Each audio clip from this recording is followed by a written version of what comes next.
Buenos días a todas, a todos. Vamos a arrancar con la clase 3 del curso de conductor náutico. Para eso voy a compartir pantalla. Remarco lo que decía Gaby recién. Por favor, lleven al día todos los que son los formularios de evaluación, porque es importante para fijar los conocimientos de los cursos, para que surjan también dudas que podamos discutir en el foro o en este espacio. Es muy importante que lo vayan llevando al día. Muy bien, vamos a arrancar entonces con la clase de hoy. Siempre continuamos con esta idea, ¿sí? El objetivo del curso, que es la de repasar los contenidos necesarios para poder rendir para obtener la habilitación náutica de conductor náutico ante Prefectura Naval Argentina. Y la clase de hoy es una clase especial porque vamos a ver algo que es muy importante y que en realidad es muy complejo también, y que en los cursos náuticos, por distintos motivos, que no vienen ahora al caso, pero generalmente no se les da la debida importancia, que es el tema de la meteorología. ¿Mm? Obviamente la meteorología es una ciencia compleja, muy amplia, que daría lugar incluso hasta una carrera universitaria. No es la idea del curso. La idea es concientizarlos, concientizarlas sobre la importancia que esta ciencia, digamos, tiene, la importancia que tiene el medio para esta actividad, ¿sí? Las condiciones meteorológicas pueden ser vitales, digamos, pueden ser cruciales en lo que es una navegación.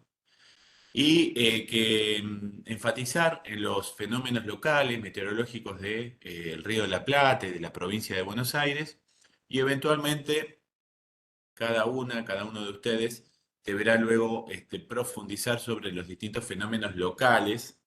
¿Mm? Como decíamos en la primera clase, es tan vasta la provincia de Buenos Aires que tenemos realidades muy diferentes, ¿no? Tenemos zonas marítimas, deltas, el río más ancho del mundo, aguas interiores protegidas. Entonces, los fenómenos meteorológicos locales los tenemos que conocer, ¿m? Si queremos hacer una navegación en forma segura. Les comentaba, la idea de hoy no es abrumarlos con información, pero digo, no se puede entender una parte si no tengo una idea del todo, si no entiendo, aunque sea superficialmente, que los fenómenos que yo voy a experimentar en el Río de la Plata en realidad son parte de un sistema a nivel planetario, diría yo, ¿sí? Estos días hemos tenido, por ejemplo, cambios meteorológicos en la zona muy grandes.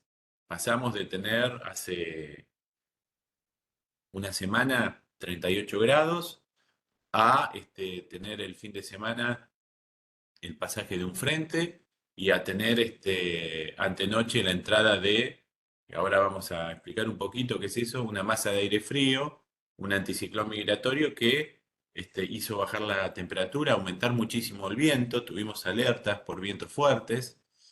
Y todo eso, digamos, todos esos fenómenos que ocurren son parte de sistemas que se dan a nivel mundial, ¿sí? En toda la atmósfera, y que nosotros experimentamos en la superficie del planeta y más específicamente en la superficie de las aguas, porque nosotros vamos a navegar por agua, entonces nos vamos a concentrar en eso, porque es un fenómeno complejo. A medida que yo modifico mi altura, también las cuestiones meteorológicas se modifican, pero siempre nosotros nos vamos a manejar a nivel de las aguas, ¿sí? Normalmente a nivel del mar, algún agua protegida interior puede estar a otro nivel, pero las alturas no son significativas, por lo menos en nuestro contexto, ¿no? Esta foto siempre la pongo cuando empezamos las charlas. Me parece interesante, es un barrido satelital de todo el planeta y me parece interesante porque se ve claramente el movimiento de las masas de aire que se hacen evidentes con la formación de las nubes. Después vamos a ver rápidamente cómo se forman las nubes o por qué estos movimientos de masas de aire se hacen evidentes con, con los movimientos de masas de aire de distinta temperatura, ¿no? Pero es interesante porque acá podemos ver frentes, centros ciclónicos, centros anticiclónicos, distintos tipos de nubosidad, y tenemos que entender que nosotros vamos a estar navegando en esta situación que es estática. Esto es una foto de algo que está en continuo cambio y continuo movimiento. Ese movimiento tiene varios motores, pero el motor principal es el sol, ¿sí? Es la temperatura, es el calor. El sol es la fuente de calor, ¿sí? Que tenemos nosotros en nuestro sistema y que incide sobre la superficie del planeta, siendo filtrados los rayos por la atmósfera, por suerte, ¿no? Si no, no podríamos estar en el planeta. Estos rayos, además de incidir en forma directa y calentar todos los objetos que están expuestos, calientan la superficie del planeta, ya sea agua, ya sea tierra, construcciones, ciudades, lo que fuera. Pero concretamente la radiación solar lo que hace es un calentamiento superficial del planeta que produce el calentamiento de una masa de aire y el aire caliente, al estar justamente caliente, se expande, se torna menos denso y tiende a ascender. La presión disminuye porque el aire se expande, es menos pesado, menor presión y asciende. Este fenómeno lo vemos muchas veces, ¿sí? El tema del aire caliente que asciende, incluso en una habitación en donde estamos nosotros. Si yo me subo en invierno, por ejemplo, es muy, muy marcado eso, ¿no? Estamos con una estufa prendida y levanto el brazo o me subo arriba de una silla a cambiar una lamparita y siento el calor en el techo. Y sin embargo, en el piso, cerca del piso, hace frío. ¿Por qué? Bueno, ese fenómeno se llama convección. El aire caliente o el fluido caliente, porque también se da en el agua la convección, tiende a ascender y el frío, el aire frío, tiende a descender. En ese caso se da un movimiento de las masas de aire que se llama convección. De ahí viene el nombre de, por ejemplo, convectores en algunos sistemas de calefacción domiciliario. Bueno, esto que se da a microescala en una habitación con una estufa, se da también a nivel planetario con el Sol y la atmósfera. Obviamente se le suman otras cuestiones, como por ejemplo que la Tierra esté en movimiento alrededor del Sol, que esté en movimiento sobre su eje, que la superficie del planeta sea discontinua en cuanto a su materialidad, o sea, hay superficies de agua, superficies de desiertos, superficies con bosques, entonces la incidencia solar es diferente, el relieve, la topografía es diferente, múltiples variables que van a afectar también. Pero lo que estamos viendo ahora en forma muy simplificada es esta cuestión de la convección, ¿m? Del movimiento de las masas de aire. Todos los fenómenos que a nosotros nos van a interesar desde el punto de vista meteorológico directo como navegantes, se da en una capa muy delgada de la atmósfera, muy, muy delgada de la atmósfera, que está en contacto con la Tierra, que se llama troposfera. ¿Sí? ¿Por qué nos interesa ahí? Porque justamente como consecuencia de este movimiento de las masas de aire, dentro de la troposfera se van a dar los vientos y se van a dar las nubes. ¿Mm? La convección sería el Sol con su radiación calienta las superficies, el aire caliente en contacto con esas superficies asciende. A medida que va ascendiendo, ¿qué va pasando con el aire? Se va alejando de la superficie del planeta y lentamente se va enfriando. Al enfriarse va a llegar un momento que se va a tornar denso y va a descender, en este caso como está acá en los gráficos, por los costados, mientras que el aire caliente sigue ascendiendo por la zona central. ¿Mm? Cerrando así un ciclo, un movimiento de aire caliente que asciende, aire frío que desciende. Este sistema, también otra forma de verificarlo, de verlo, es con los globos aerostáticos. ¿Vieron? Los globos aerostáticos no es otra cosa que una burbuja de aire contenida dentro de lo que es el globo. Y para poder ascender, el tripulante del globo, ¿qué hace? Lo calienta con un calentador a esa burbuja de aire. Entonces esa burbuja de aire caliente asciende. Cuando asciende se comienza a enfriar y al enfriarse comienza a descender. ¿Mm? Eso es lo que se llama ciclo convectivo. Nosotros, dentro de lo que son los parámetros que podemos controlar de la meteorología, digamos, en la atmósfera, eh, tenemos varios que podemos medir, incluso hoy en día se pueden medir hasta con un reloj de pulsera, ¿sí? Uno de ellos es la presión atmosférica. La presión atmosférica no es otra cosa, una presión es una fuerza aplicada sobre una superficie, ¿sí? Y al hablar de la atmósfera, la fuerza sería la presión que ejerce la columna de atmósfera sobre una superficie dada. ¿Sí? Sería, digamos, si yo estoy parado, es la presión de la atmósfera que tengo sobre mi cuerpo, sobre mis hombros. Aunque yo no me dé cuenta, tengo presión de atmósfera. ¿Sí? A medida que voy elevando mi nivel sobre el nivel del mar, la presión atmosférica con la altitud va a ir descendiendo. ¿Por qué? Porque tengo menos atmósfera sobre mis hombros y además porque la atmósfera que tengo, ¿sí?, tiene otra densidad. Con la altura va disminuyendo. Otra cuestión que puedo medir también es la temperatura, ¿sí? En el caso de la presión la mido con un barómetro. Antiguamente eran de mercurio, hoy en día pueden ser digitales, le decía hasta con un reloj pulsera lo puedo medir. Y se mide en hectopascales. Existen otras unidades, columnas de mercurio, milibares, etcétera, pero nosotros hablamos de hectopascales, ¿sí? Porque el pascal es una medida de presión. ¿Está? Eh, Aunque no profundicemos en esto, cuando escuchamos cualquier parte meteorológico en la televisión o en la radio, nos da la presión también. Presión en aumento, presión en... tenemos un centro de baja presión, nos dice. ¿Por qué?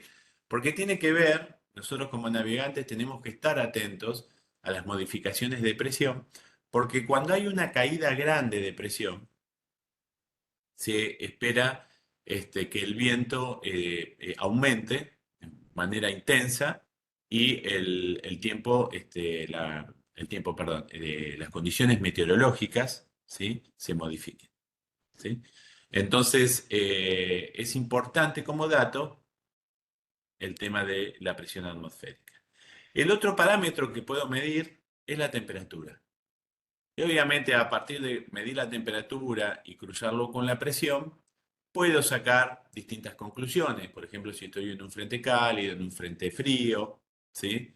Que era esto que yo les decía, hace 2 noches, a la tarde teníamos mucho calor en La Plata, después tuvimos un descenso de presión, mucho viento por la noche con el alerta, y después pasó un anticiclón migratorio, vino un centro de alta presión, se fueron las nubes y la temperatura descendió. Entonces, yo puedo ir midiendo estos parámetros, ¿m?, e ir teniendo un registro, un conocimiento de la zona. La temperatura disminuye con la altura en forma lineal y la presión no es lineal, pero es bastante constante.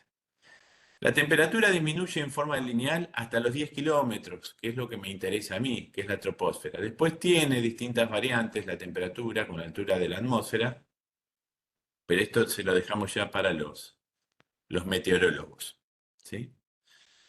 Yo les comentaba que en el Sol, la radiación solar es el motor, ¿sí?, de los cambios atmosféricos. Y tengo distintas situaciones que modifican la radiación solar en el planeta, ¿sí? Una de ellas es la forma propia del planeta Tierra, ¿Qué hace, como se ve en este esquema? Que los rayos solares, el Sol es tan enorme y está a una distancia tan grande que los rayos prácticamente llegan todos en forma paralela, los rayos del Sol, a la superficie de la Tierra. Como está paralelos entre sí, ¿no? Pero no llegan perpendiculares a la Tierra todos. ¿Por qué? Porque la Tierra, como ustedes sabrán, no es plana, ¿sí? Y como vemos acá en este esquema, en este dibujo, en la zona ecuatorial, los rayos solares tienden a caer perpendiculares, mientras que en las regiones polares o cercanas a los polos, caen en forma oblicua. ¿Mm? Pero esto no es porque los rayos sean oblicuos entre sí, sino que por la forma de la Tierra, la forma de la superficie. A su vez, la misma cantidad de energía irradiada se distribuye en superficies distintas, por esa diferencia por la forma terrestre. Entonces, además de llegar en forma perpendicular, la misma energía, ven que esta sección es igual a esta, pero esta superficie sobre la superficie del planeta es mucho menor. Eso hace que en las zonas ecuatoriales las temperaturas sean mayores y hacia los polos menores. Esta es una variación y sería la variación con respecto a la latitud, o sea, el ecuador y los polos. Cuanto más cerca de los polos estoy, menor radiación solar y en la zona ecuatorial, mayor radiación solar. Otra modificación que tenemos que incide en esto es la inclinación del eje terrestre. Tenemos el eje terrestre inclinado y eso da la diferencia entre estaciones del año. Cuando el sur está más expuesto al sol, el norte está menos expuesto. Y viceversa. Entonces, da la diferencia entre primavera, otoño, verano, invierno. Entre el hemisferio norte, la parte norte del planeta, y el hemisferio o la parte sur del planeta. Entonces tenemos diferencias por latitud, diferencias por estaciones del año. Tenemos una diferencia muy marcada, que es entre el día y la noche, o sea, la parte del planeta que está expuesta al sol y la parte que no. Y a su vez, como transición, tenemos las diferencias horarias. O sea, fíjense todas las cuestiones que van surgiendo que hacen que no todo el planeta esté a la misma temperatura. A esto le sumamos otras cuestiones. Esto es lo mismo, ¿ven? Energía solar entrante, irradiada, y la distribución en distintas superficies. Y les decía, y esto a su vez tiene otra variable y es que la superficie del planeta no es continua. Tenemos grandes océanos, tenemos grandes continentes. La energía solar no calienta por igual el agua que la Tierra. Entonces, a gran nivel planetario se dan fenómenos de diferencias de temperaturas que también se dan a nivel local y que luego vamos a ver cuando veamos el tema de los fenómenos locales y las brisas de mar o las brisas de costa, ¿sí? Que es la diferencia entre la tierra caliente y el agua caliente, ¿sí? Este, y ese calentamiento diferencial, cómo incide en la formación de brisas. En esta imagen satelital, que es mucho más tranquila que la anterior, en donde había gran movimiento, yo puedo ver, no sé si alcanzan a distinguir, hay toda una línea aquí, más o menos, con algún movimiento, pero que, fíjense, pasa por todo el planeta, donde estoy moviendo ahora el mouse, y es una línea con nubes, ¿sí? Esta línea con nubes que aparece por acá se llama zona intertropical de convergencia. Es como si fuera un ecuador térmico. Es donde inciden los rayos solares en forma directa. Y hay toda una línea de nubes, ven, que da prácticamente la vuelta a todo el planeta. ¿Por qué? Bueno, justamente digo todo el planeta y pobre los australianos no están en esta fotografía y parte de Asia falta también, pero daría casi toda la vuelta esta línea de nubes. Justamente ¿por qué? Porque es el ecuador térmico, por llamarlo de alguna manera. Es donde los rayos solares inciden y al incidir Habíamos dicho calienta las superficies, al calentar las superficies calienta el aire, al calentarse el aire asciende, y si ese aire que asciende tiene vapor de agua en suspensión, al ascender, ¿qué dijimos que pasaba con ese aire que estaba caliente? A medida que ascendía, se iba enfriando lentamente. Al enfriarse, el aire pierde la capacidad de tener en suspensión el vapor de agua, comienza a aumentar su porcentaje de humedad relativa, alcanza niveles de saturación, se dice, o sea, llega al 100% y se forman las nubes. Entonces, cuando el aire asciende, se forman las nubes, porque el aire asciende húmedo, se enfría, el aire se satura, se forman las nubes y eventualmente precipita, ¿sí? La precipitación, como agua, como nieve, ¿sí? Como hielo, ¿sí? Pero son precipitaciones. Acá se ve clarita la formación de las nubes acá en este Ecuador que yo les comentaba, y por donde estamos nosotros, en el hemisferio sur, se ven también el pasaje de algunos frentes con algunas líneas de nubes, algunos centros ciclónicos y demás. Este fenómeno que yo les comentaba recién, de este calentamiento diferencial entre los grandes océanos y los continentes, se da en un efecto local que es importante que ustedes conozcan, que se llaman brisas costeras o brisas de mar, se les dice también, o de costa. Y consiste en la diferencia de calentamiento entre lo que es el agua y la costa. Cuando amanece, sale el sol y rápidamente se modifica la temperatura y la masa de agua tiene propiedades de conducción térmica que son diferentes a las de la Tierra. Tiene un coeficiente de calentamiento que es distinto, ¿sí? Entonces, la Tierra, ¿qué sucede? Se calienta mucho más fácilmente, más rápidamente que el agua. Esto lo vemos cuando vamos a la playa al mediodía y están bajo el mismo sol y el agua está fría y la arena me quema los pies, ¿sí? Cuando voy a la playa de noche, la misma arena que me quemaba los pies está fría, muy fría. Y el agua está casi a la misma temperatura que en el día.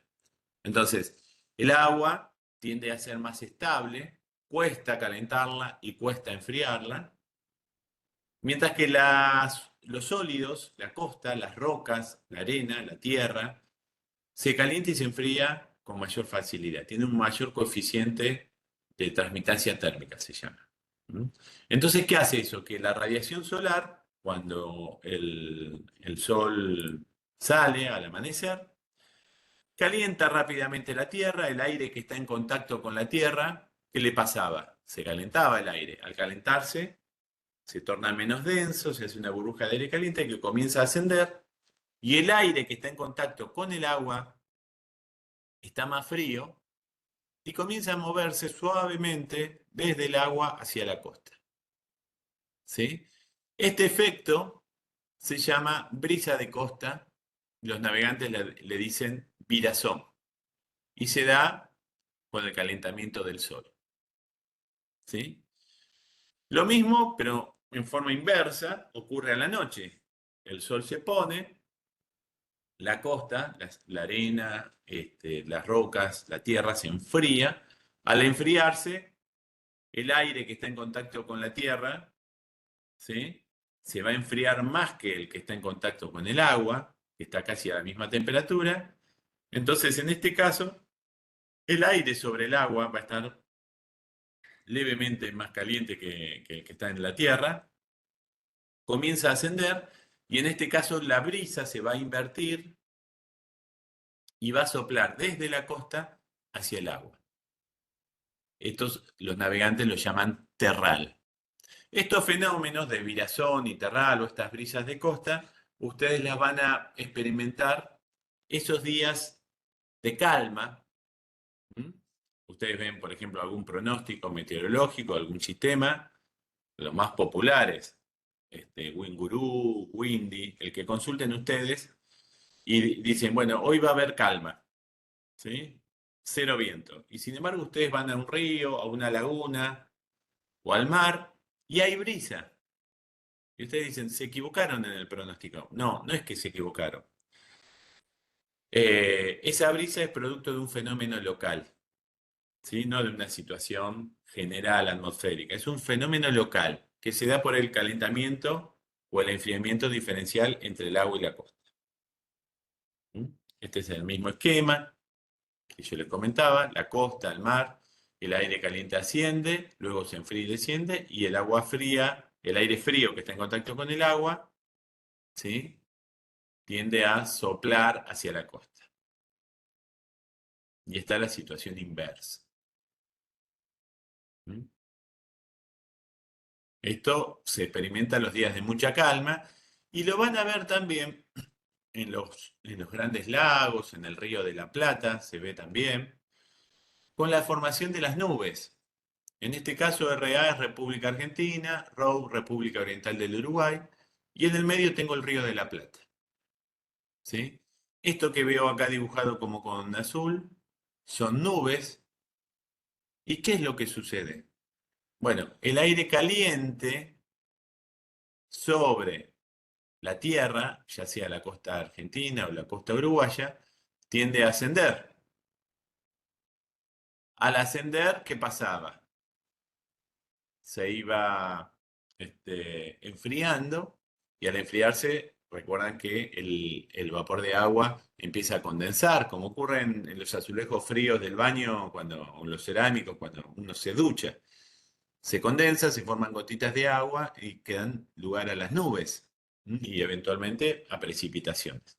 Con estas brisas se dan una situación en el medio del río o del lago, ¿sí? Si fuera un gran lago en el sur, el cielo despejado y formaciones nubosas, ¿m? Ascendentes en ambas costas o en la costa, digamos. En este caso ambas costas puede ser el Río de la Plata.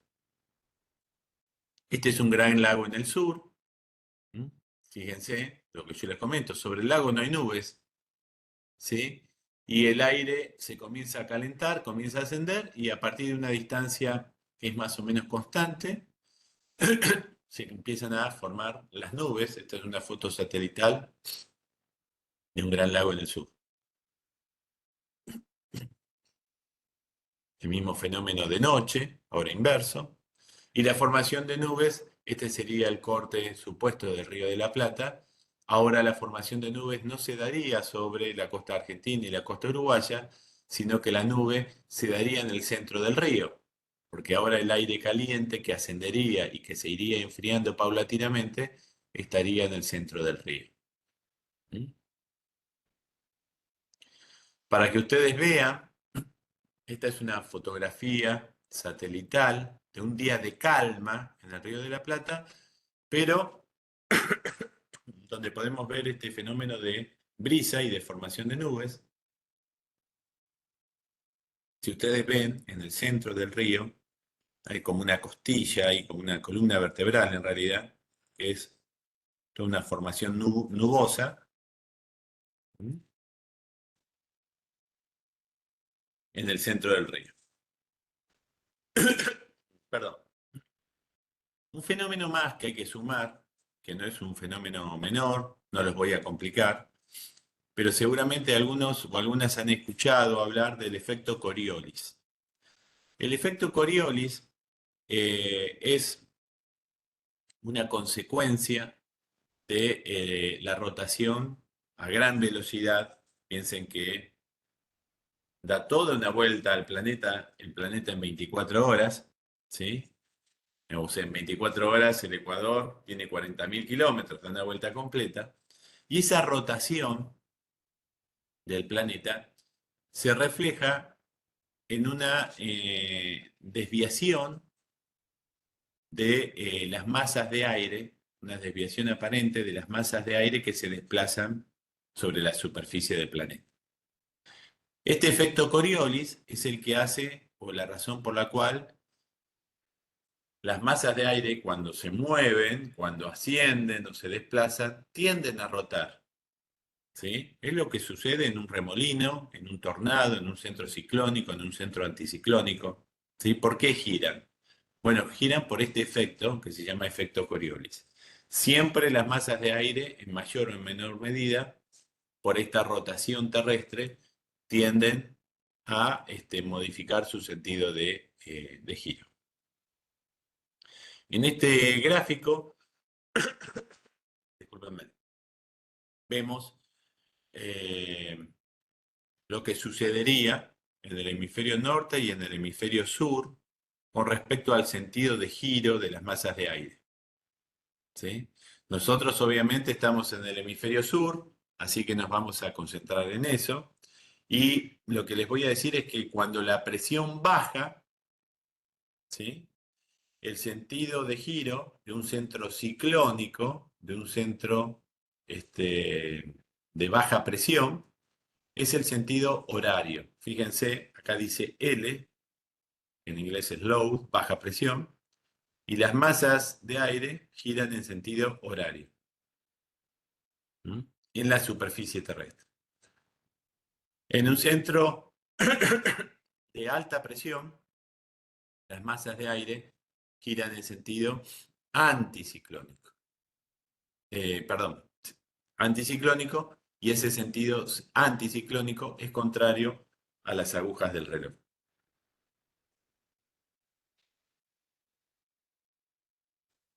Eso es importante porque si yo leo, ¿sí?, alguna carta con una situación en donde yo puedo ver o distinguir los centros ciclónicos y anticiclónicos, esos centros ciclónicos y anticiclónicos son centros de alta presión y de baja presión. Recuerden, los de baja presión son los ciclónicos.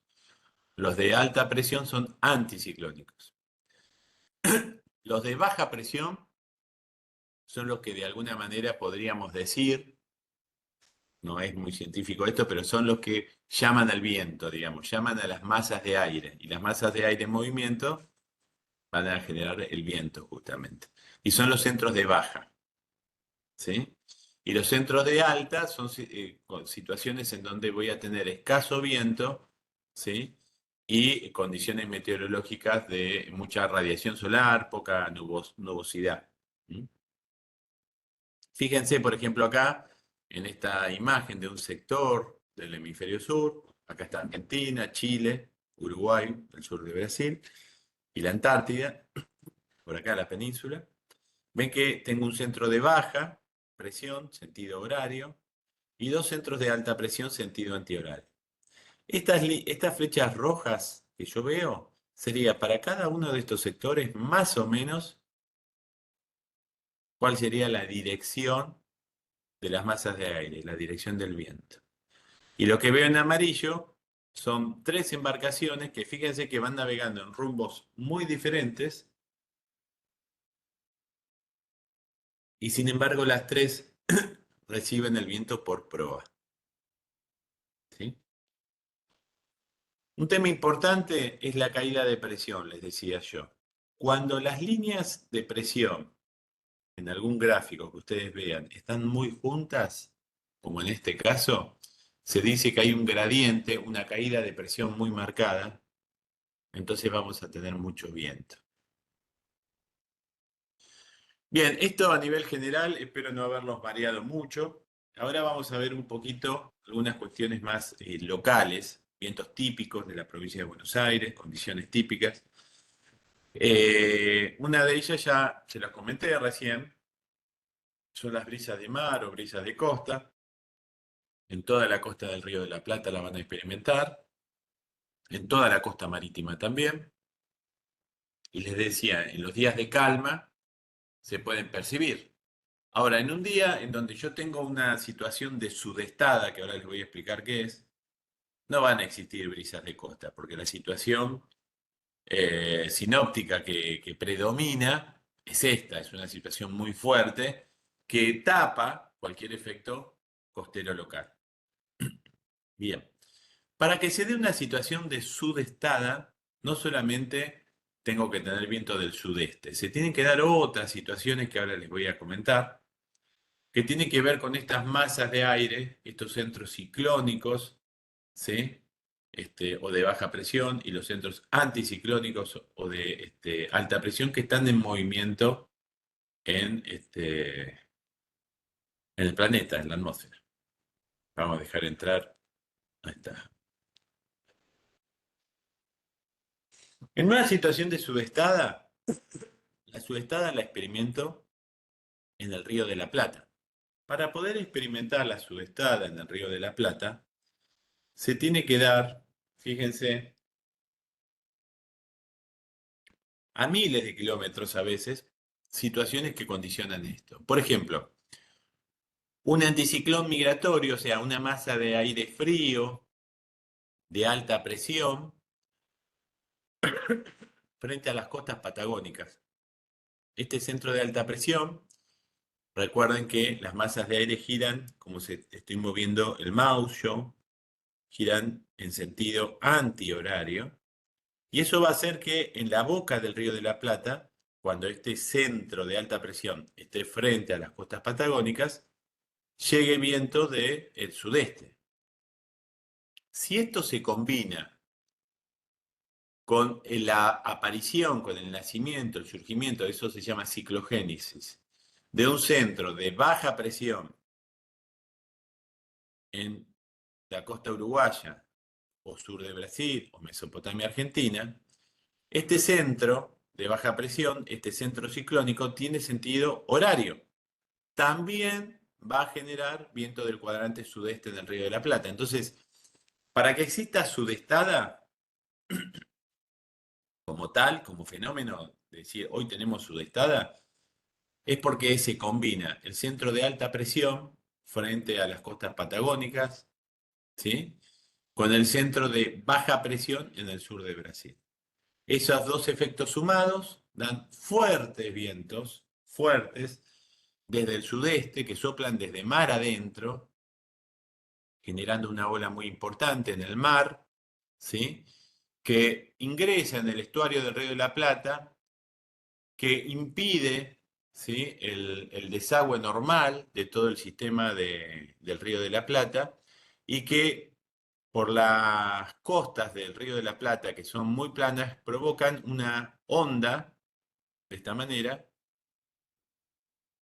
Esto es producto de la llanura pampeana, que inunda toda la costa y modifica los niveles, con lo cual en el Río de la Plata se produce el fenómeno conocido como sudestada. Fuertes vientos, con fuertes ráfagas también.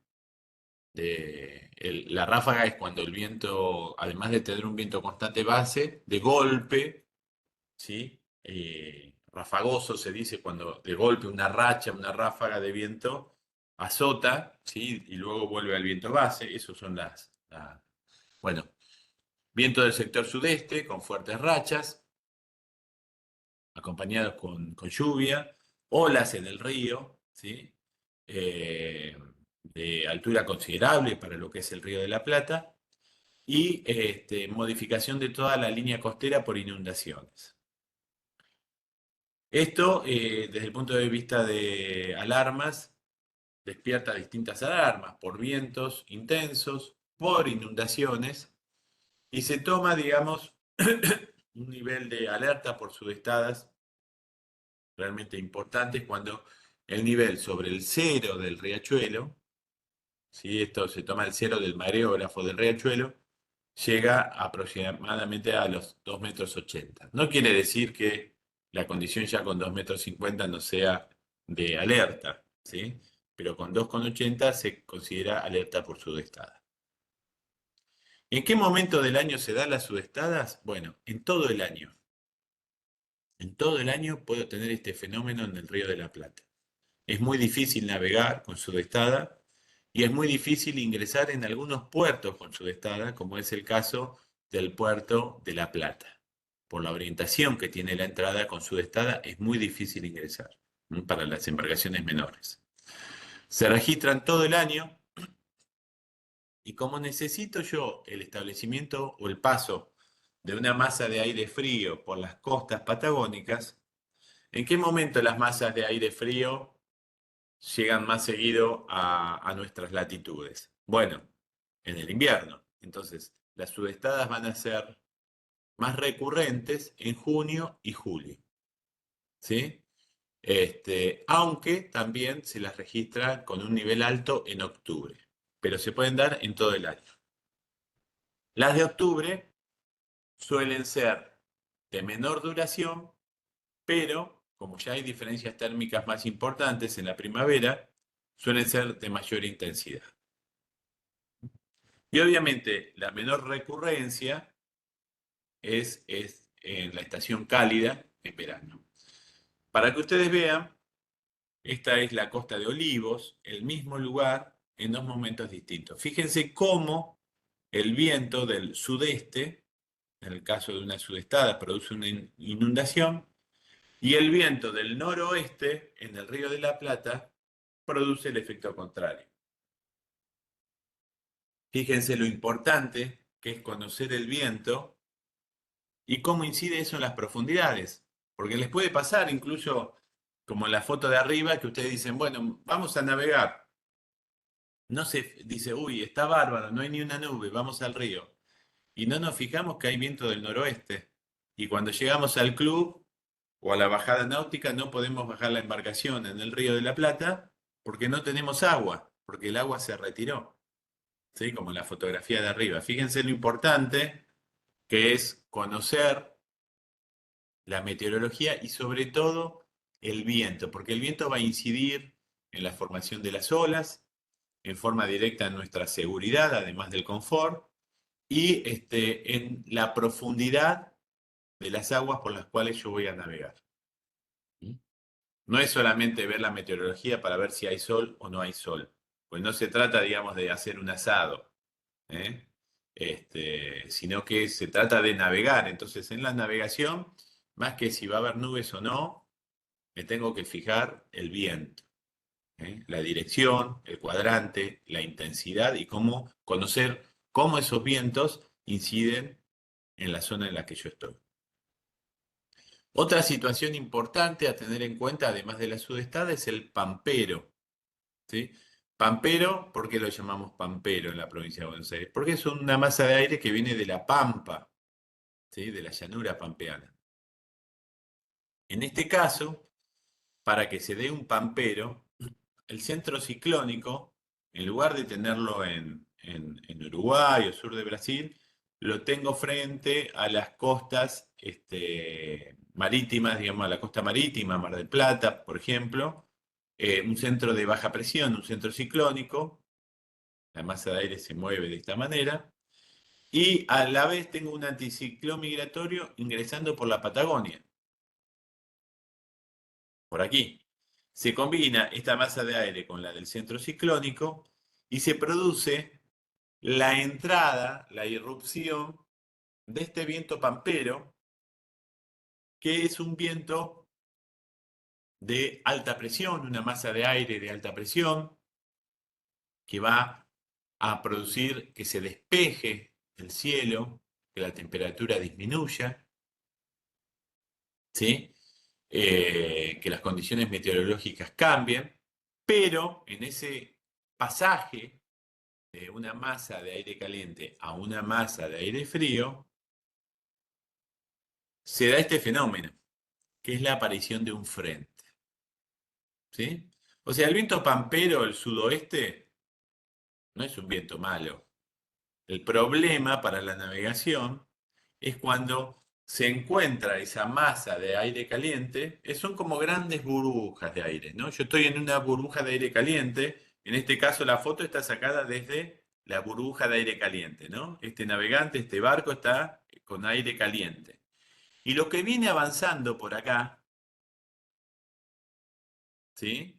Es el viento pampero, es la masa de aire frío que viene, y donde choca una masa de aire con la otra, se genera un frente, una situación frontal. Es la situación de choque de una masa de aire cálida con una masa de aire frío.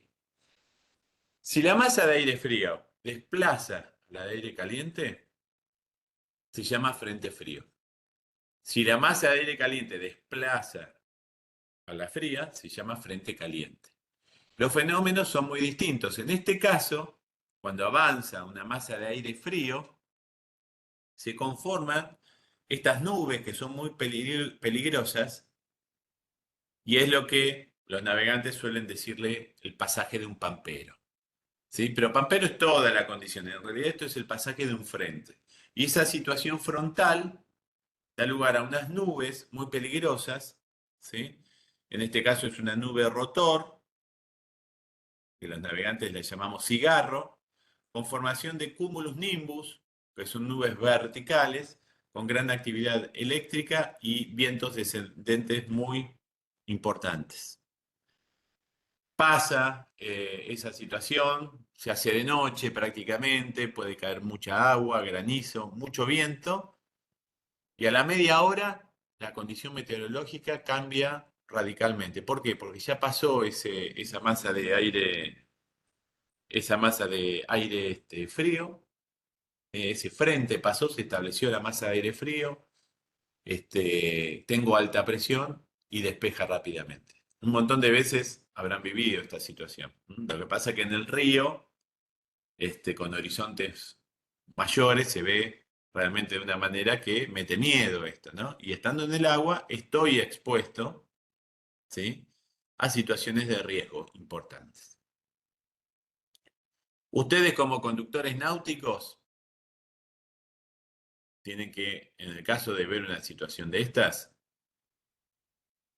poner directamente pro al puerto, ingresar, no exponerse.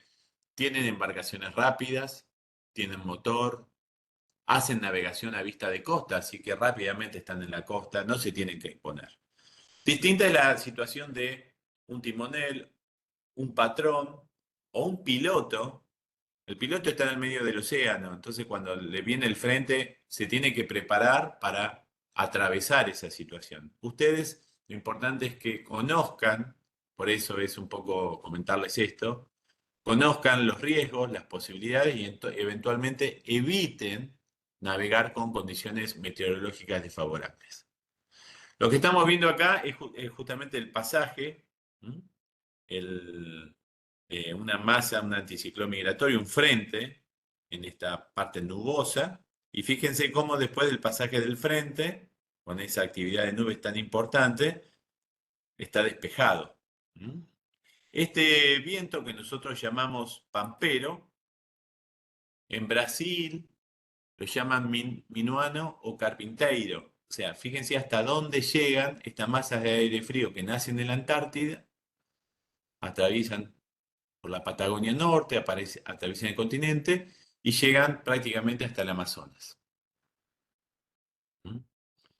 Este es el corte que muestra lo que yo les decía recién, la masa de aire frío, tiene como una forma en ángulo que se llama cuña, y va desplazando, va avanzando conforme a esta flecha al aire caliente. Y el aire caliente, como la masa de aire frío avanza, el aire frío yo les decía es más denso, va por abajo, y el aire caliente es menos denso, ocupa los niveles superiores.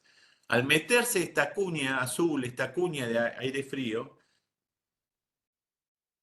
ese efecto de cuña hace que el aire caliente ascienda en forma brusca, violenta.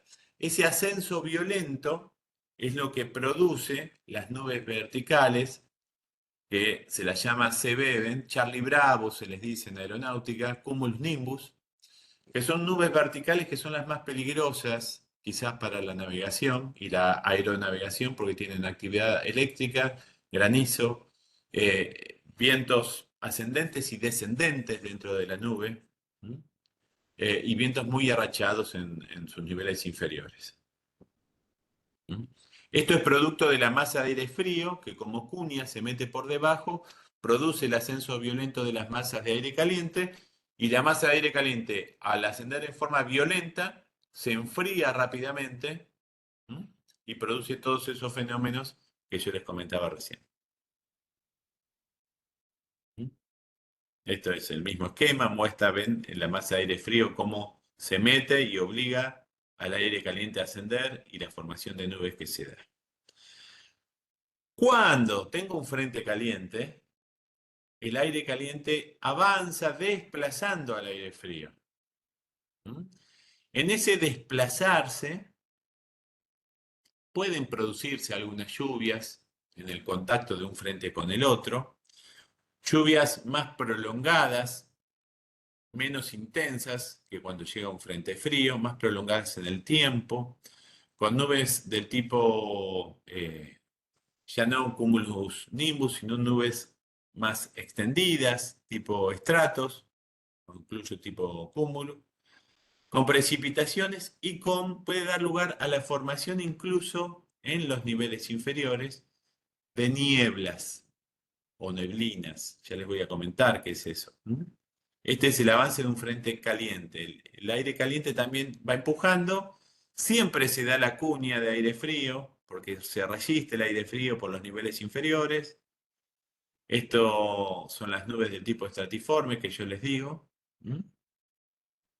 Y a medida que van avanzando se producen precipitaciones y probables nieblas, sobre todo nieblas o neblinas en invierno.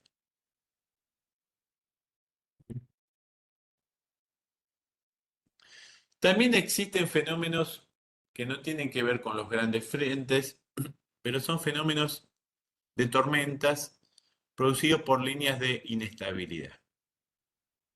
¿Qué es la inestabilidad? Bueno, habíamos dicho que en la atmósfera las masas de aire estaban en movimiento y se mueven por las diferencias de presión y temperatura, producto del motor que era la radiación solar. Ese movimiento puede ser mayor o menor y es producto justamente de esta diferencia en el calentamiento y esta diferencia de presión. La atmósfera siempre se mueve las masas de aire buscando estabilizarse, pero están en continuo movimiento porque las condiciones cambian en forma continua. Eh, Se dice que una situación es inestable cuando, por más que esté equilibrado, una situación pequeña, detonante, desencadena toda una situación que luego se torna irreversible. Hasta en el temperamento de las personas, cuando uno dice este tipo es inestable, bueno, es porque justamente parece que está tranquilo, pero el mínimo estímulo desencadena una cadena de cuestiones irreversibles, ¿no? En este dibujo que usan los ingenieros para explicar la diferencia entre equilibrio estable y equilibrio inestable, el equilibrio estable sería un recipiente, un bowl, con una bolita en el medio. La bolita cuando está en el medio está estable, ¿sí? Y si equilibrio, estable. En equilibrio porque no se mueve. Y estable porque si yo la golpeo, le doy una fuerza, la bolita se va a mover, pero siempre la tendencia va a ser volver al punto inicial. Va a buscar el equilibrio. Entonces se dice que es equilibrio estable.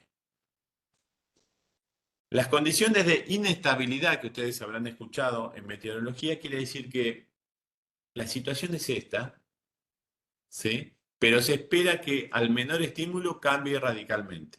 Y sería como dar vuelta el recipiente, poner la bolita en este bowl en equilibrio, y yo podría decir, la bolita está haciendo equilibrio, sí, pero si yo le doy una fuerza mínima, la bolita se mueve y nunca más vuelve a este lugar. Bueno, en la atmósfera pasa lo mismo. Ustedes pueden decir, pueden ver, decir, no, está lindo el día. Sí, pero guarda, en el pronóstico dice que está inestable. Van a ocurrir cosas que van a desencadenar procesos que van a dar lugar a tormentas. ¿Sí? ¿Y cómo se inestabiliza una masa de aire? Calentándola desde abajo, enfriándola desde arriba o modificando la presión, que es producto de este calentamiento diferencial. Calentando desde abajo son las burbujas de aire. ¿Eh? Es esto que son, normalmente se lo llama como térmicas. Estas térmicas o corrientes térmicas son las que utilizan los planeadores, las que utilizan las aves. Son burbujas de aire caliente que se van desprendiendo, por decirlo de alguna manera, o elevando, separando de la superficie, producto del calentamiento de las masas de aire por el contacto con la superficie. Estas masas de aire que ascienden van enfriándose a medida que ascienden, ¿sí? Y hay lugares puntualmente donde se produce un calentamiento que produce un ascenso violento. Esa es la situación de inestabilidad. ¿Cómo me doy cuenta yo de una línea de inestabilidad, de una posible tormenta? Bueno, porque las nubes tienden a ser con forma de coliflor, son como con formas redondeadas y son muy dinámicas. Si yo me quedo viendo una nube, voy a volver a una imagen anterior de este tipo, rápidamente veo que son como, ¿ven? Formas circulares pequeñas. Son estas burbujas de aire caliente que yo les decía, que van ascendiendo y al ascender, como tienen vapor de agua, condensan, se saturan y dan lugar a la formación de las nubes. ¿Mm? Y rápidamente están cambiando de forma. Esas son nubes que me indicarían en el río o en el mar, líneas de inestabilidad, que tengo que estar atento porque donde hay inestabilidad es porque hay baja presión. Y si hay baja presión y el aire está ascendiendo, es porque en ese lugar voy a tener vientos. ¿Mm? Tengo que estar atento a esas nubes. Bueno, esto para los más curiosos, los que se quieran meter, es bastante complejo el tema, pero existe una clasificación de nubes que está dada, es compleja. Esto simplemente es algo muy sencillo que yo le estoy mostrando, pero hay mucha más clasificación de nubes, hay 10 tipos de nubes acá. Y los grupos de nubes más comunes o principales, podríamos decir que tenemos las nubes verticales que yo les mencioné, que son estas enormes, que llegan casi a 10 kilómetros de altura, las tan temidas, digamos, cumulus nimbus, con tormentas eléctricas, granizo, fuertes vientos y demás, son las nubes verticales. Luego tengo nubes cumuliformes, que son las nubes como cumulus, como pompas, ¿sí? Con bordes bien definidos, redondeadas, que se pueden dar en distintos niveles. Y luego tengo las nubes estratiformes. Un estrato es una capa, un manto. ¿Mm? Son esas nubes extendidas que cubren grandes porciones del cielo, que no tienen bordes aparentemente, o sea, es como un estrato, un manto que cubre con distintas densidades del cielo, y que incluso la niebla o la neblina son estos tipos de nubes a nivel del suelo. Y finalmente, como un tipo de nubes atípico, son las nubes altas, ¿sí? O cirrus, que son nubes formadas por cristales de hielo que están a gran altura, entre 9 y 10 kilómetros. ¿Mm? Y son estas, se llaman justamente cirros porque tienen apariencias como de plumas o de cabellos. Cirros quiere decir rizo. en- y se dan en las grandes alturas. Esto a nivel general. Después, obviamente, de acuerdo existen tipos de nubes intermedias y de acuerdo a su forma y su apariencia, además se las describe con una expresión en latín, ¿sí? Lenticularis, las que parecen lentejas, mamatus, las que parecen mamas, castellatus, las que parecen un castillo, y así. No digo que es infinito, pero sí es muy compleja la clasificación de nubes y excede lo que sería el curso, ¿no? Esto es el estado de formación de un cumulus nimbus, una nube que yo les decía, por un descenso de presión marcado, como puede ser el pasaje de un frente frío, el aire caliente se ve forzado a elevarse, la corriente ascendente es muy fuerte, entonces al ascender el vapor de agua se condensa, forma las nubes, pero como está ascendiendo, porque el frente frío lo obliga a ascender, estas gotitas de agua muy pequeñas siguen ascendiendo, no caen en forma de lluvia, siguen ascendiendo porque hay vientos ascendentes y hacen que estas gotitas pasen el nivel de congelamiento. A medida que yo aumento mi altura, ¿sí? Disminuyo la temperatura. Entonces, ustedes saben que el agua se congela a los 0 grados. Estas gotitas al alcanzar 0 grados forman cristales de hielo. Entonces, dentro de esta nube voy a tener gotitas de agua y cristales de hielo, que a su vez se van asociando entre sí y precipitan, pudiendo precipitar en estado líquido como grandes lluvias o en estado sólido, ¿sí? Como granizo.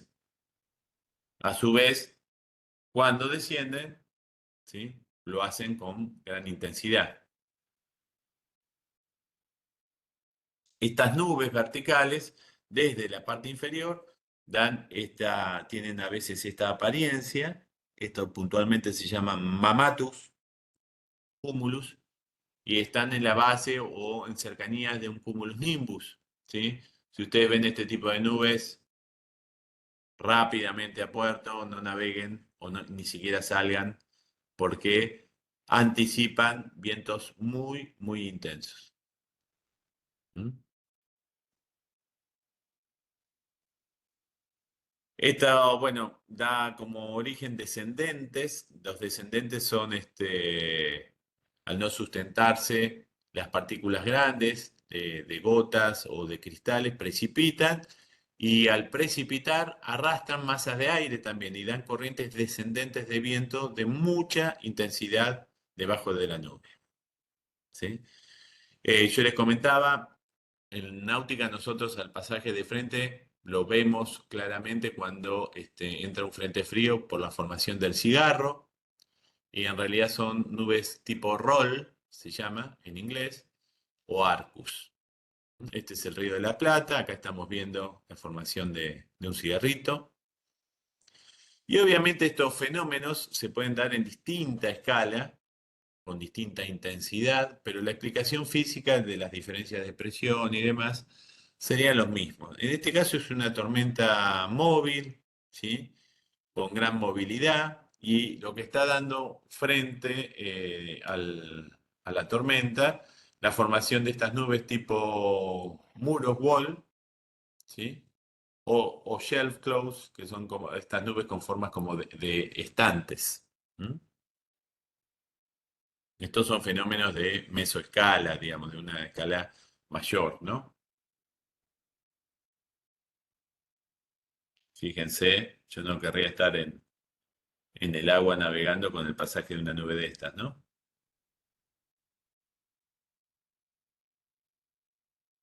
Esta es la entrada de un frente frío.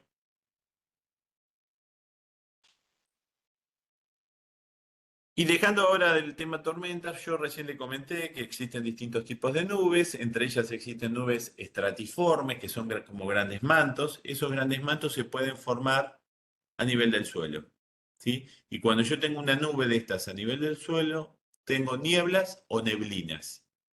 Es lo mismo, es una nube estratiforme a nivel del suelo. ¿Cuál es la diferencia entre una niebla y una neblina? La visibilidad. Si yo tengo reducción de la visibilidad, normalmente mi visibilidad en el río óptima, perdón, se mueve, óptima puede estar en los 10 kilómetros aproximadamente. Si yo esa visibilidad se reduce, pero es superior al kilómetro, es superior a los 1000 metros, yo digo que tengo reducción de la visibilidad por neblina. Ahora, si yo veo mi alcance visual es menor a 1 kilómetro, eso ya es niebla, ¿sí? La niebla es más densa, pero es el mismo fenómeno. ¿Y por qué se da? Bueno, se da porque el aire, que tiene vapor de agua en suspensión, se saturó. Alcanzó el 100% de humedad relativa, se saturó, no puede contener más vapor de agua en suspensión y forma una nube, y yo estoy adentro de la nube. Es una situación que en el Río de la Plata generalmente no se asocia con vientos, aunque puede haber neblina con vientos, eh, pero sí es muy importante desde el punto de vista de la navegación, porque realmente me pone en riesgo, porque estoy con visibilidad cero, al punto que muchas veces se cierra la entrada o salida a puertos por reducción de la visibilidad. Existen otros fenómenos que modifican la visibilidad, como la bruma que son las partículas secas, como polvo en suspensión, ¿sí? Eso es bruma. Dan una apariencia amarronada, rojiza, al atardecer, o blanquecina, cuando el sol está, digamos, al mediodía, en el cenit. Son partículas secas de suspensión en el aire. El smog, que es la combinación, la bruma, digamos, es la combinación de la niebla con esas partículas secas. El smog es la combinación con partículas de agua, las partículas de agua con aerosoles, con efectos de la polución, ¿sí? Contaminación, ¿sí? Por motores, escapes, etcétera. Y la calima es cuando tengo partículas de agua en suspensión y en realidad la niebla ya tiene un color, una apariencia azulada. La niebla se puede dar en distintos lugares, no necesariamente en zonas costeras, en los valles, en las montañas, y es producto de esta formación de una nube por distintos motivos. Por ejemplo, una corriente de aire ascendente, cuando se encuentra con un obstáculo orográfico, con una sierra, una montaña, el aire asciende, al ascender se enfría, al enfriarse se satura, al saturarse forma la nube de tipo estratiforme. ¿Mm?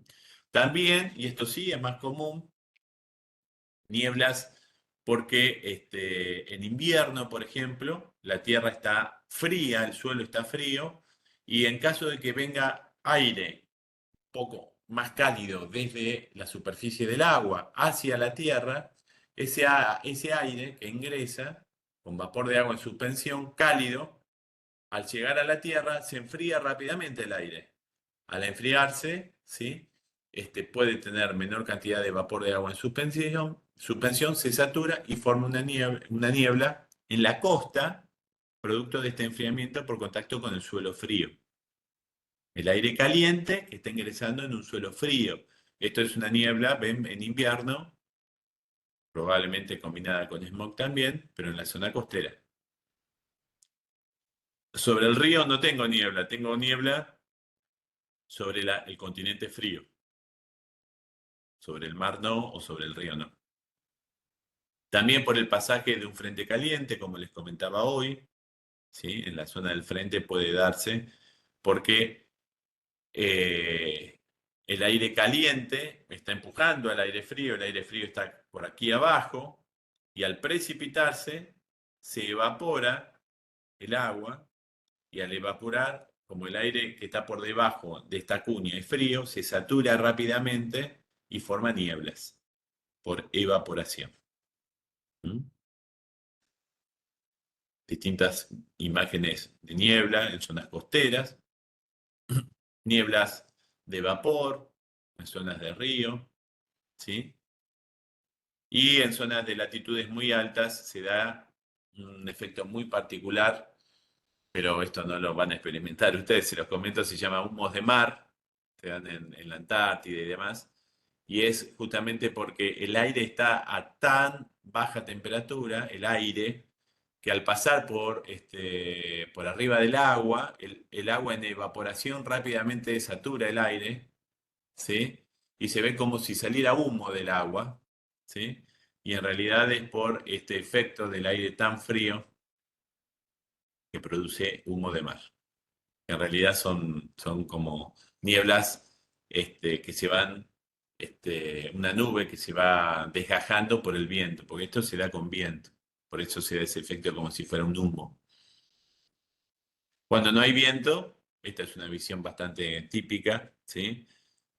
Se dan este tipo de nieblas. Y en algunos casos se combinan con humo, con incendio, como es el caso de este incendio en el año 2008. Hay ejemplos mucho más próximos de incendios en la costa uruguaya y demás, que se combinó con el smog de las grandes ciudades, se combinó con niebla y generó un efecto muy peligroso porque se forma una niebla muy densa que no se disipa al mediodía, como normalmente ocurre con las nieblas más comúnmente, ¿no? Bien, antes de terminar, porque porque ya con esto ya estamos terminando lo que teníamos que ver hoy. Aprovecho y les voy a mostrar, a ver si las tengo por aquí. Mientras, si quieren, voy a dejar de compartir.